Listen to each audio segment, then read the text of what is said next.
Kia ora tamariki, what's up?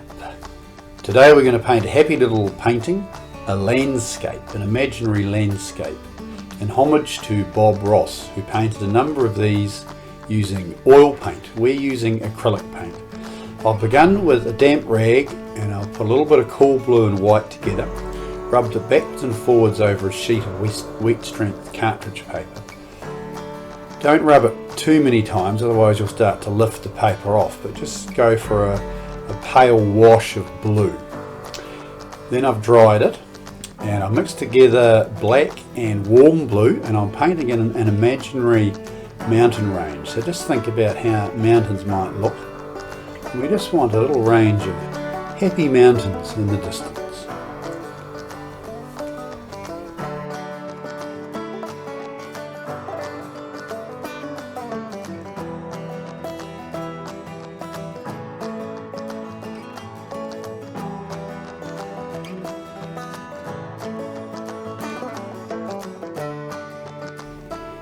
Now that I've finished painting in the mountain range, I'm rubbing along the bottom with a damp rag just to blend that dark colour out.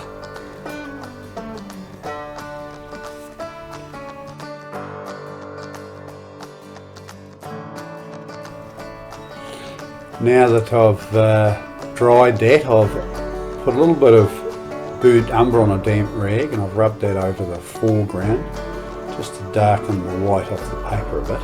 And we'll decide what we're going to do in the foreground later.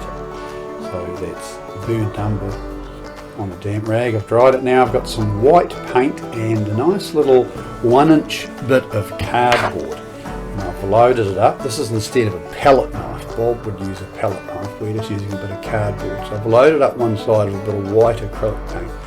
And now I'm pulling it gently across as though that would be the side of a mountain that was catching the sunlight on the snow. Okay, so just don't press too hard. Just the idea is to pull the white paint off the cardboard as you go. We'll go right along the mountains doing that.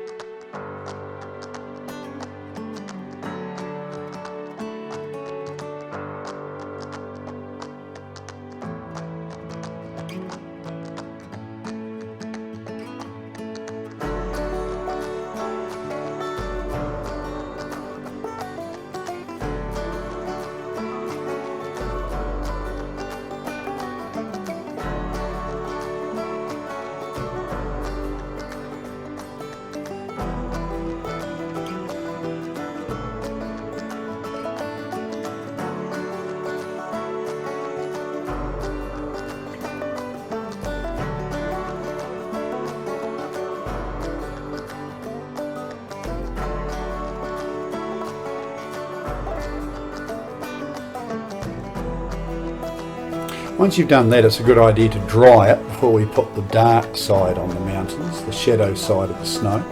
And I've mixed together some ultramarine blue, warm blue, a little bit of burnt umber, because you don't want the blue too intense, so it's kind of like a grey blue. And then we do the same thing, we just drag that off the cardboard onto the shadow side of the snow. We go right along the mountains doing that. Don't put too much paint on, and don't kind of try rubbing it too much. Remember, you're trying to lift the paint off the cardboard. There, I've loaded up a bit of 1-inch card and I'm just pulling it across gently and the paint's coming off. Then I'll load it up with some more and then just pull it across like that.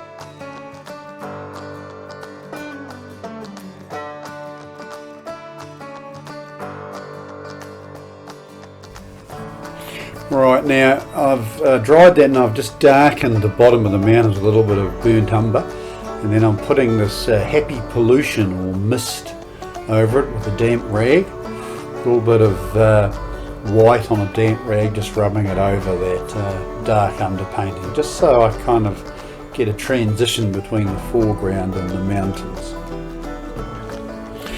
Now we're going to paint in some little islands or little clumps of trees. So I've mixed together some warm blue and yellow oxide and a little bit of black and a little bit of burnt umber. So I've got sort of a relatively dark greeny kind of colour, and I'm just dropping the brush on its side against the paper, and then I'm rubbing the bottom with a damp rag. So you load the brush up and just hold on the side and just tap it against the paper like that, and then with a damp rag run along the bottom. When you think you've got something that looks a bit like a kind of an island or a shape with some trees on, then just rub the bottom with a damp rag. Okay, and we'll probably do 3 of these, and it gives us a bit of scale change between the foreground and the background.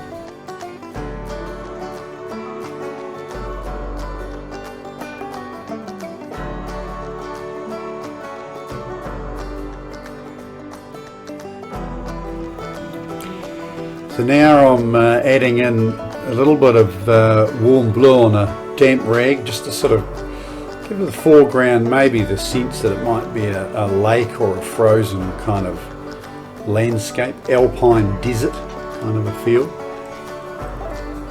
And once I've sort of got that looking how I want, I'm going to add in some little white areas with the edge of the cardboard. Bob Ross, of course, would use a palette knife, and he'd cut the white and put it on with a little palette knife. But we're just going to beat a little bit of 2-inch cardboard and put a bit of white on the edge and run it along.